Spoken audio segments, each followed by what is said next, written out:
Hey everyone. So today's video is going to be about the apostle, or him who is also called James the Just, also going by other names such as James, the brother of the Lord. And the reason I'm bringing this up is because I go to St. James of Jerusalem. And I think in general, when I look on YouTube or other places, some websites have a lot of information, some websites have a little bit of information.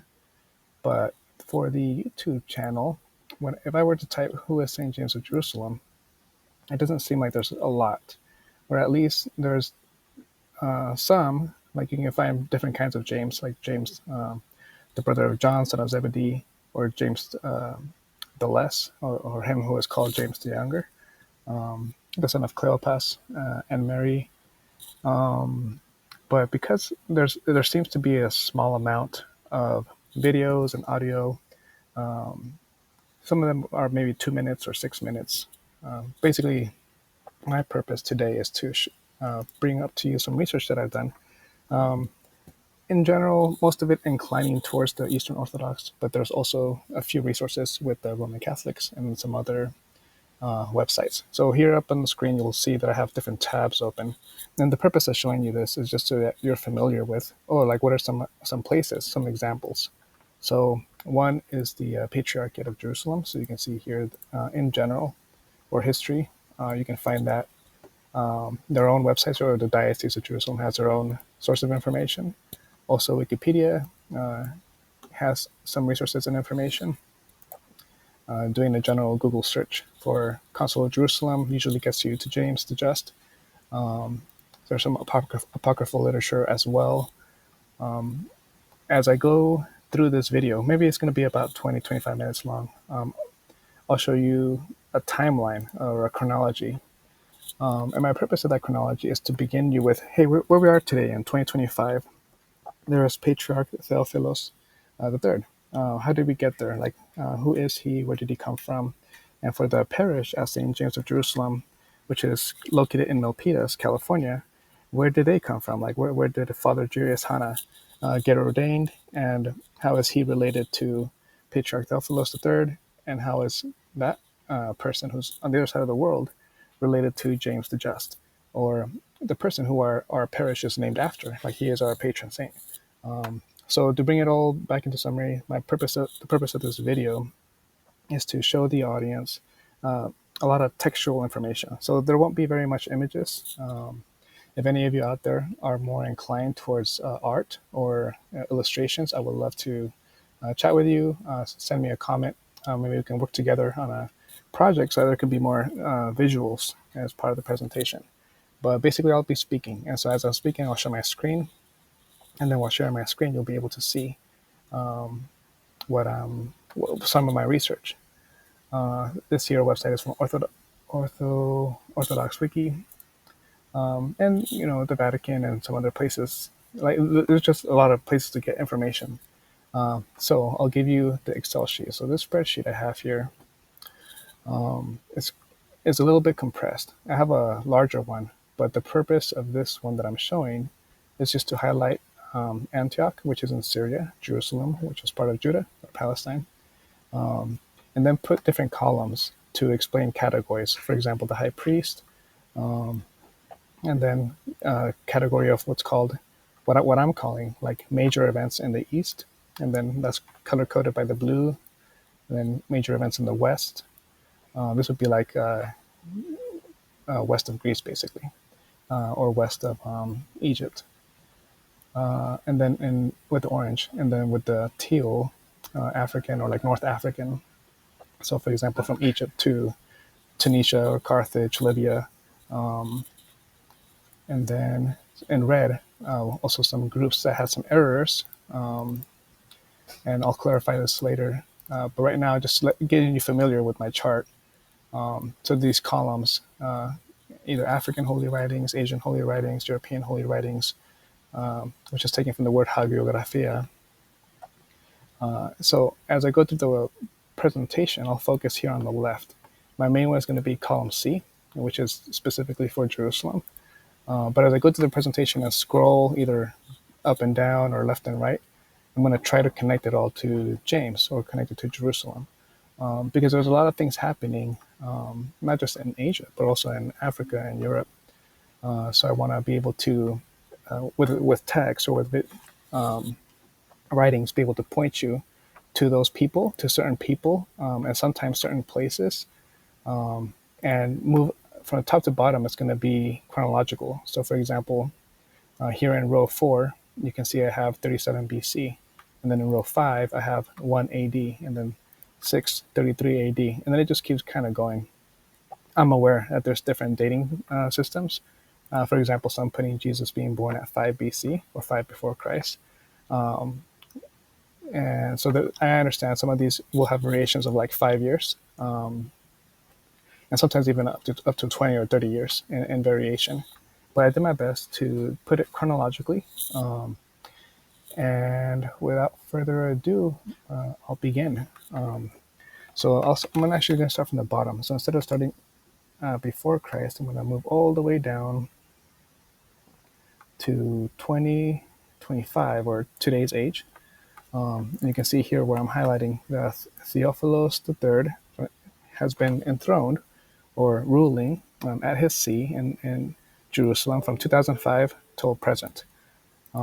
And to put like in perspective, what are other people doing? So in Antioch, you have John X, also called Yazigi, ruling since 2013. And then if I were to scroll right, you'd see some other information. For example, Pope Benedict, and other events that were happening in the world throughout this time. But I'm going to start with 2000, or right now with the present, and then move my way up, primarily to show you the names, to show you like visually who were these people who were in the throne or in the seat of Jerusalem, what were their names, about what time periods were they living.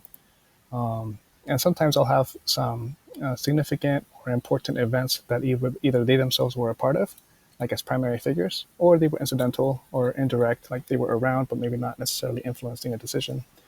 And because I'm going to try to do this in less than 20 minutes, I might just skip over some stuff.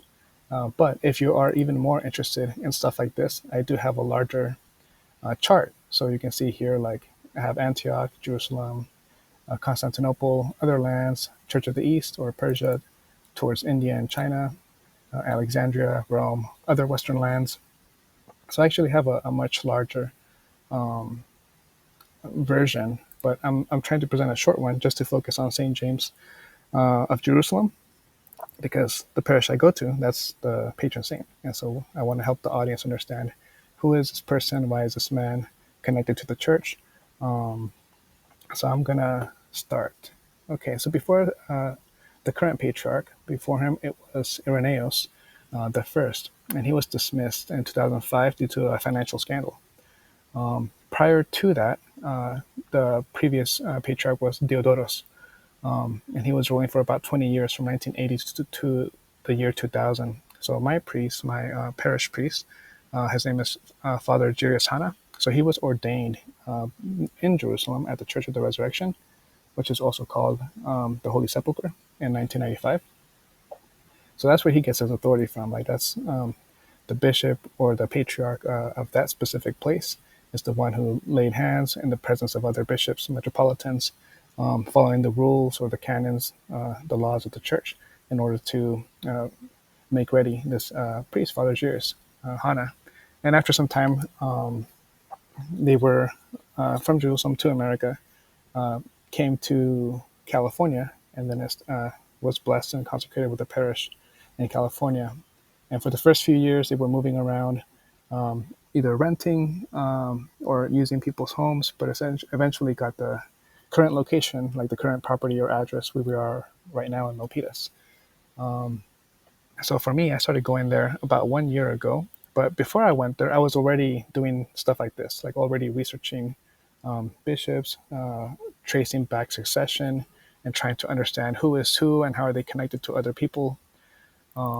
So I'll keep going up. So before Patriarch Theodoros, who's the one who was present for the ordination of my priest, before him it was Benedict from 1957 to 1980. And then as I keep going back in time, you'll see that we had Timotheus, and then for about 2 years there was a vacancy. So meaning there was no patriarch in Jerusalem from 1956 until 1957. And then before him was Damien, and then from Damien, I won't read all of the names, but hopefully you can see and you're watching on YouTube the rest of the names or predecessors that lead to each successive patriarch. You can see here in the 1800s, these were the patriarchs of Jerusalem and what was happening in the rest of the world. So if I scroll here on the column F, I won't discuss it, but you can just kind of read or pause the video if you want to have more interest in what other people or other dioceses and their leaders were doing, such as the Chaldeans or the Melkites or the Armenians. So I'll keep going from the 1800s up towards the 1700s. Just pause here for a bit. Of note is Nicodemus of the Holy Mountain. He had some excellent writings, especially in compiling what's called the Philokalia. So you can see what patriarch of Jerusalem was around during this time. And then we go towards the 1700s. We had about 3 patriarchs in that time for this column, or for this row, 36. You can see here that I have some notes about the split between the Greek Orthodox of Antioch and the Melkite Greek Catholic Church. And then you can see those names and the people. That can be a whole different video or discussion. Actually, let me pause here real quick to go down. So I do have noticed that there's more what's called schisms or separations of communion in the Antioch diocese. And so I put here like the Melkites, the Syriac, the Latins, the Maronites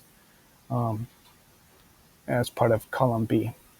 For column C, or Jerusalem, there's no schisms per se, but there are different orders, or what's called monasteries, like groups of people that either monks or nuns who are associated with a specific bishop or diocese. So I put here like the Spanish or the Iberian, who came with saints, men and women, in the 4th centuries, and then kind of just kept the community there up until the 15th century. So, similar for the Armenians, the Serbians, the Russians, the Romanians, and the Roman Catholics, especially having presence in Jerusalem during the Crusades and establishing a kingdom there, which had some very difficult tensions with the Patriarch of Jerusalem as they were trying to bring in different or foreign authorities, especially with the French. But let me go back up here to 1700s. Okay, we'll work our way up to 1600s. So a lot of people between the 15th and 16th century, people talk about like the Reformation era, or like Calvinism, Lutheranism, Anglicanism, Presbyterians. So these are the patriarchs that were alive during that time. You have Germanus, Epiphanius IV, Theophanes, Paisius, Nectarius, Dosideus. And again, if you want to pause the video, I'm just going to slide a little bit so you can read any like other events that were happening in the East or in the West. Again, West means like west of Greece or west of Egypt, and East means Egypt and eastward, and Greece and eastward, with Poland kind of being like the middle line. I'll keep going up. 1500s, Dorotheus, Germanus, and then 1300s to 1400s. You'll kind of notice some of the names are repeated. So that's why throughout history, you'll see a name and you'll see a number next to a name, like Theophilos II. That means that there was previously another Theophilus who was called the first. And today we happen to have Theophilus III. And it's common sometimes to be named after saints, especially when one is a Christian who is ordained, who is baptized, gets a patron saint. And then when that person who is baptized gets ordained, again, there's like this thing with guardian angels and saints. So you can ask your priest about that. But basically, names change, and names are meaningful, and people try to be inspired or redo something that was courageous or worthy during the lifetime of someone else to live again in their present lives. I'll scan a little bit here to the right. And these are kind of summary notes, like it's not trying to be exhaustive, but just giving people, the viewer, an idea of what was going on during this time period. Like for the 1400s, before the Reformation, I would say the Council of Florence was a very big deal, especially in how they treated the original Apostolic Council, or the Council of Jerusalem in the 49 AD, with the Council of Florence. And, like, it really gives you impressions of the conclusions and what people walk away with, like the aftermath of when councils were happening throughout history, especially this one. And as I go through the chart, maybe you'll see why there's a separation between East and West. But again, my focus is Jerusalem, and specifically tracing the predecessors of Jerusalem, because today we have a patriarch, but then before that there was archbishop, and then before that there was a bishop. And even then, very early, like first century and part of second century, sometimes there were many bishops in one city. It wouldn't be till like the end of the second century, or more of the third and fourth centuries, that you'll see centralization, where there is clearly like one bishop per city. So I'll keep going here with the 1200s. I'm also going to scroll to the right so you can see other notes or comments about what's going on during this time. Some of the cells are empty, not because nothing happened, just I haven't taken the time to fill it in, or in my studies of history, I just haven't either put significant events, or like world changing sort of things, or church changing sort of things. But there definitely is history. Some of it is not accessible in the English language. I would have to learn Syriac or Arabic or Coptic or Armenian, or some other language, to be able to understand the history. Yes, or Ethiopian. That's part of the reason why I don't have a lot of access in the teal colors. But going up forward again, we get 1093. Okay, so here we see exile. So there was a time where there was no patriarch or archbishop in Jerusalem. And the reason of that was because of the Crusades. So there was a war between the Western Europeans and the Persians, or the Arabs, or someone, like some kind of group, or either a kingdom or an empire from the East. And so that led to battles over property, especially over jurisdiction. So at this point, you can see that there's a patriarch who is removed physically, like he no longer sits or has a throne in Jerusalem. And there's a return. So in this case, like Dositheos, in about the year 1187, returns to Jerusalem. He was moved up north when the Western Christians came. I'll scroll a little bit to the right so you can see about the popes and about the investiture controversy. Hopefully some of these things inspire you to like Google or research collateral sort of events and what was leading to these schisms or to these jurisdiction disputes. I'll keep going up. Sophronios. Okay, here 1054. So a lot of people online usually will use this as a talking point, 1054. In my opinion, like based on this chart that I have, between the years 400 to 800, there started to be a change in mentality, like a worldview in the Western Christian mindset.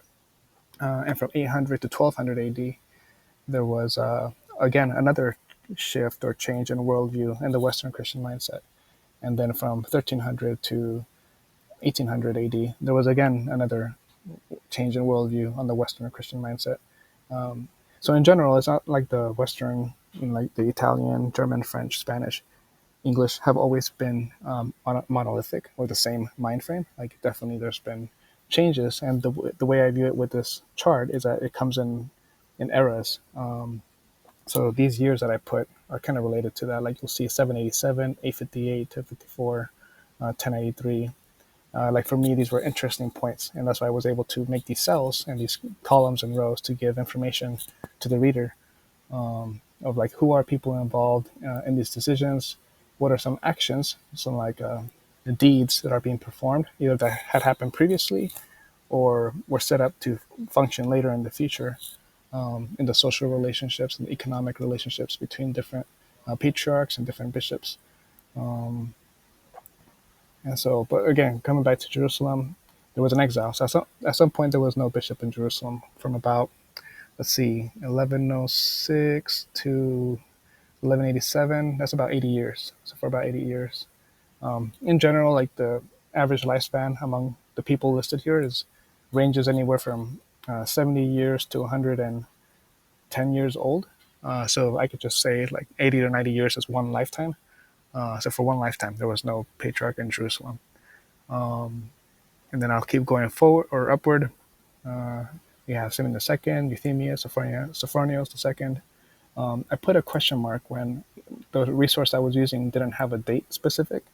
And some of the reasons for these is that over time, like literature can get corrupted, meaning like the page deteriorates, like it is either illegible or no longer available. And so that's the reason why sometimes you will see question marks. And this happens to be a trend when there's war or when there's fire or damage, like structural, architectural, property sort of kind of damage. I'll keep going up and move my way towards between 855 to 1048 AD. Here are the patriarchs of Jerusalem. There's a vacancy here for what appears to be 2 years. Oops. From 979 or 978 for a bit. On the 983 to 1005, that's about 22 years. And you can see Islam also affected Christianity. So after Muhammad died, I think it was 634 AD. I wrote it in this document somewhere. We'll probably find it later. Maybe 632, 638. At some point, Jerusalem was conquered. And so you'll see like a different culture, a different worldview coming in from Arabia towards Jordan and Palestine. Let me scroll to the right. I'm not sure if I showed this part before. And again, you can just pause the video if you want to read any of these comments.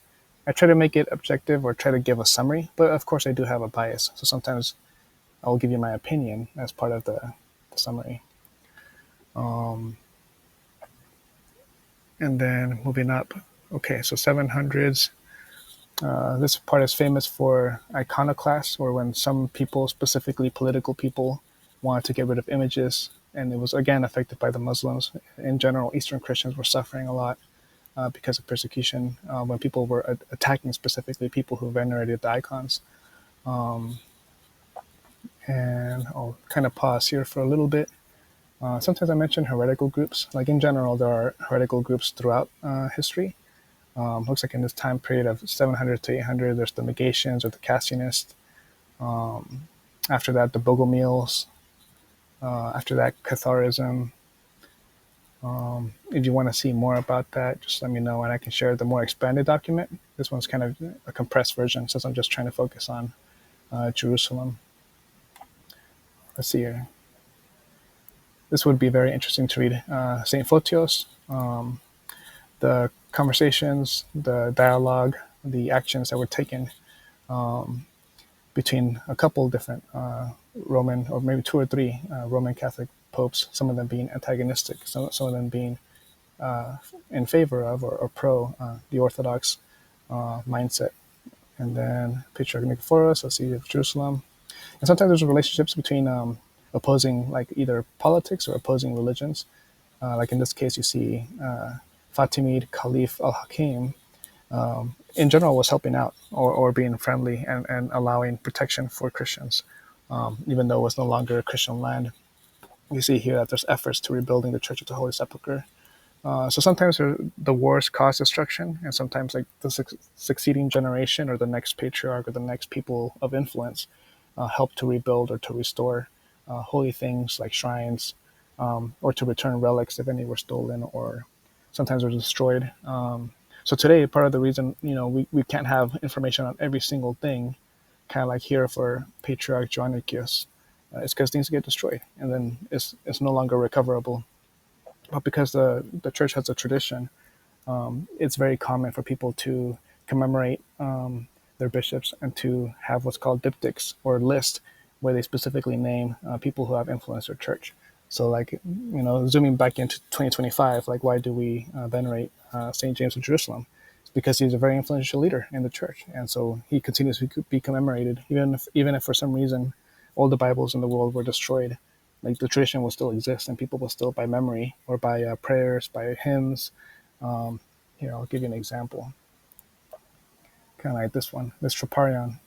The hymns, the prayers, the iconography is still commemorative and brings to mind the deeds and the accomplishments of the saints. Um, and I do want to clarify, not every single person here is a saint. When I first started this, I was going to distinguish between those that the Orthodox Church considers saints and those that are not considered saints, because definitely some of these people committed crimes, whether it was like stealing, deception, um, blasphemy, misrepresentation, like a variety, of different sins. So being a patriarch does not necessarily mean that the person is like 100% a saint all the time in every single case. However, some of them do repent, or some of them do change their ways or change their mind and their hearts, and so therefore they are commemorated as saints. So I'll keep going up. Let's go. We got about maybe 2-3 minutes left. Need to go a little bit faster. So here, Filioque, you probably have a lot of that already online. I'll skip over that. Leo the Isaurian, Consul of Hieria, donation of Constantine. I think that's pretty interesting to read for the forgery related to that. Um, we go from Elias II to Theodore, then to John V. I'll keep going here towards the 600s, and then I'll make my way up to the 500s. Belisarius, he was an excellent military general. I really recommend looking into him. There's a lot of good information on YouTube concerning that general that reconquered Roman lands. Um,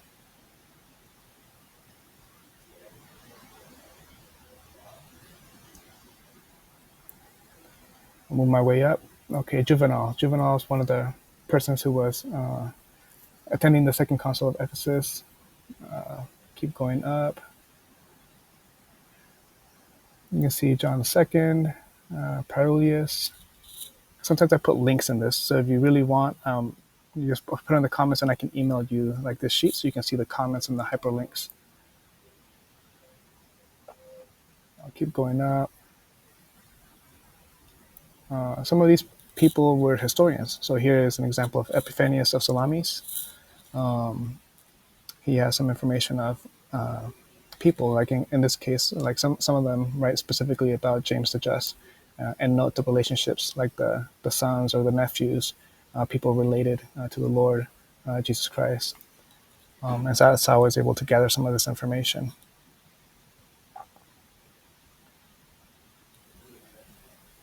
At some point, I also record other writings, so like things that are not specifically scripture or Bible, but like here's, for example, Clement or Didascalia. Um, Let me make my way towards the top.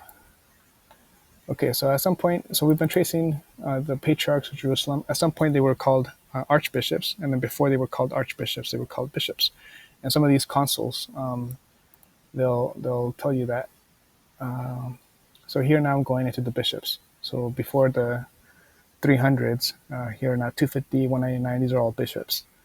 You can see we don't really have years for this specific group of individuals, but we know them from the traditions, from the lists that are specifically made about history or successions of bishops that survive in other documents. I'll go here. And then, so we go to, okay, I'll stop here. So we have Justus, who is Jude the Apostle, and then before him it was Simon, or Simeon, and then before him it was James the Just. So you can see here he was in office until 62 AD. And then before that, he was probably in office from 34 to 62 AD, so about 20 years. And then I'm going to show you an icon next to kind of give you a visual, just so you see the relationships of James the Just.